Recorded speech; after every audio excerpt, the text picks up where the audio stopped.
Vamos ilustrar o cálculo da taxa interna de rendibilidade e, para tal, vamos considerar um regime de juros simples, desconto por dentro. Vamos considerar que eu pretendo obter um capital comum no momento 1 igual a 330 e que tenho a seguinte distribuição de capitais: 120 no momento 2 e 260 no momento 3.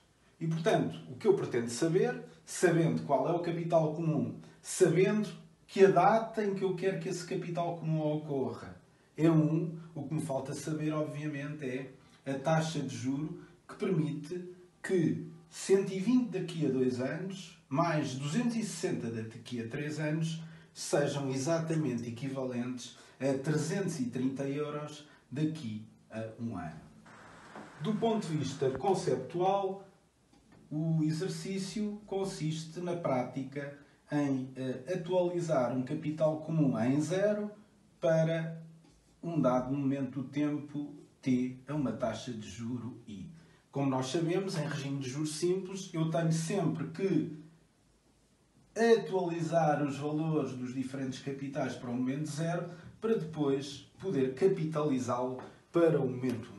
Substituindo, eu vou ter capital comum em 1 será igual a 120, 1 mais 2 vezes uma taxa de juros, que eu não sei qual é, mais 260, 1 mais 3 vezes i, que é a taxa de juros que eu também já tinha dito, não sei qual é, vezes o quê? Vezes 1 mais t, e este t eu posso já substituí-lo por 1, vezes i. E, portanto, este capital comum eu quero que seja igual ao valor atualizado para o momento zero de 120 e 260, capitalizados um período de tempo, e este capital comum que eu pretendo, já tínhamos dito, é de 330. Fica claro que o cálculo desta taxa de juro i, que eu designo de taxa interna de rendibilidade, é um exercício relativamente complicado de se fazer sem máquina de calcular. Bem, mas há uma forma simples de resolvermos este exercício e é isso que eu também vou tentar explicar-vos. E que fórmula simples é esta?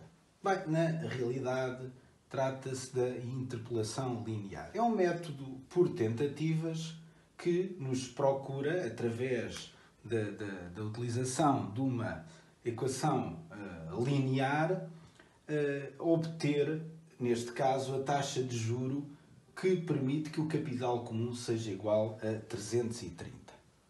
Como vimos, e sendo este método um método por tentativas, vamos admitir aqui uma primeira hipótese, hipótese 1, que a taxa de juro é de 8%. Então, eu vou calcular o capital comum em 1 para uma taxa de juro de 8%.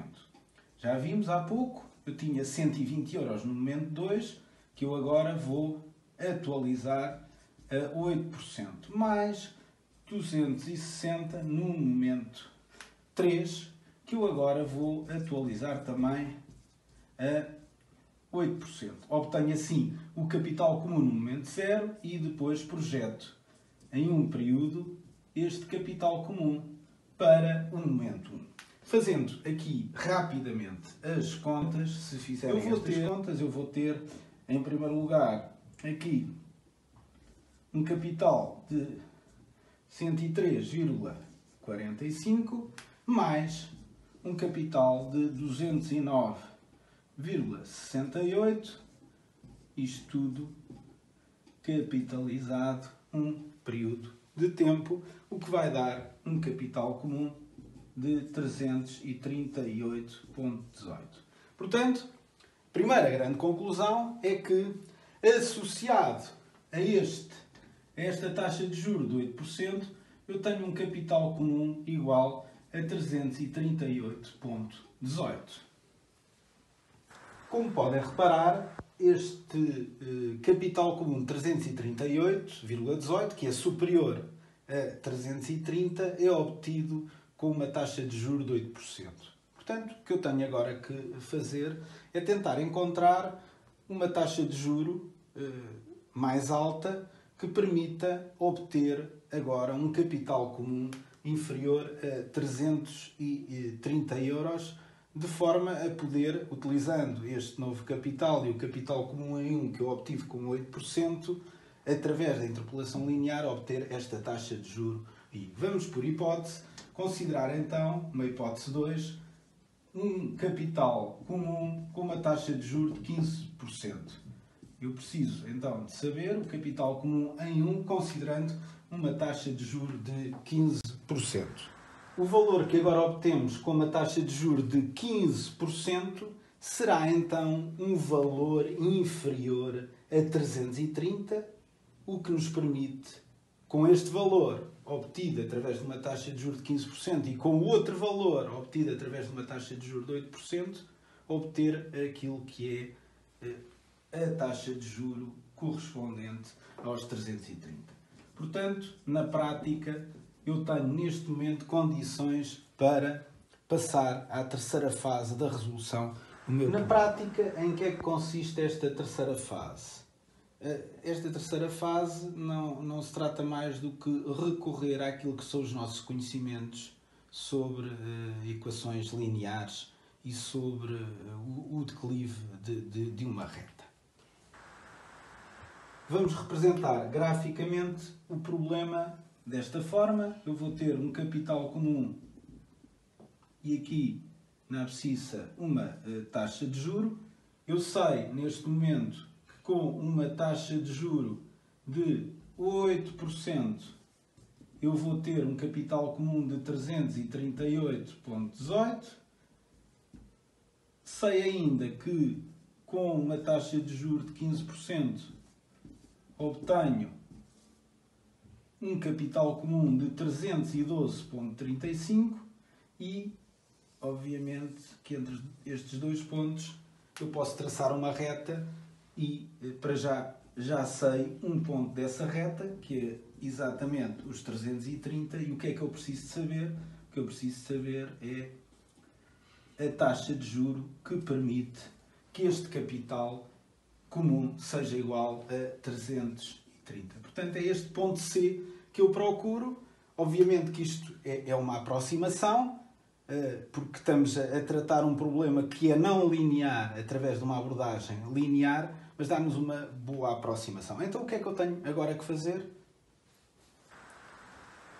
Na prática, o que tenho que fazer é calcular, em primeiro lugar, o declive da reta AB. E o declive da reta AB será dado por 338,18 menos 312,35. Portanto, trabalhamos aqui com a ordenada e depois com a abscissa, e eu sei que será esta diferença. Então, o declive dará um valor negativo. Fazendo aqui as contas, eu tenho um declive de 369. É este o declive desta reta AB. Calculado o declive da reta AB, eu agora tenho que calcular, ao fim e ao cabo, uma taxa de juro I que permita que o declive da reta CB, por exemplo, declive de CB seja igual exatamente aqui a menos 369. Fazendo aqui as nossas contas, então o que eu posso dizer é que 330 menos 312,35 tem que ser igual sobre I menos 0,15 tem que ser igual a menos 369. Se vocês fizerem a conta, isto é fácil de resolver, é uma equação, uma incógnita, que será esta. Então o meu I será igual a 0,1027. O que eu na prática estou a dizer é que com uma taxa de juro de 10,27%, o capital comum será igual a 330. Não se esqueçam que isto é uma aproximação, uma vez que a relação entre a taxa de juros e o capital comum, em rigor, não é uma relação linear, é uma relação não linear. Se vocês fizerem o exercício pela máquina de calcular, vão ver que, em rigor, este valor não é 10,27, mas sim 10%. Obviamente que, como estamos aqui a trabalhar com uma aproximação, vamos assumir que estes 10,27 são uma excelente aproximação de 10%.